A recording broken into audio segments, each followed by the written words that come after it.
Assalomu alaykum. Gullar ifori kanaliga xush kelibsiz. Bugun sizlar bilan va'da qilganimdek, geran nimaga gullamaydi degan savolga javob beramiz.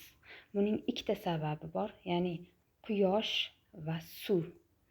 Geran yorug'likni yaxshi ko'radigan gul. Kuniga kamida 5-6 soat quyosh tushadigan joyda ekilgan bo'lishi kerak. Ikkinchi sabab suv. Geran suvni yoqtirmaydi. Ko'p suv ildizini chiritadi. Shuning uchun tuproq qatlamini usti quriganidan so'ng suv beriladi. Gullab qurigan gullari doimiy ravishda tozalanib turilishi kerak. Gullash vaqtida 2-3 haftada bir marta fosfor va kaliy o'g'iti berilishi gullarning yanada ko'payishiga sabab bo'ladi. Kuchli sovuqni yoqtirmaydi. Yerga ekilgan geranlar kuzda albatta tuvakka olinishi kerak. Ma'lumotlarimiz foydali bo'lgan bo'lsa, obuna bo'ling, layk bosishni unutmang.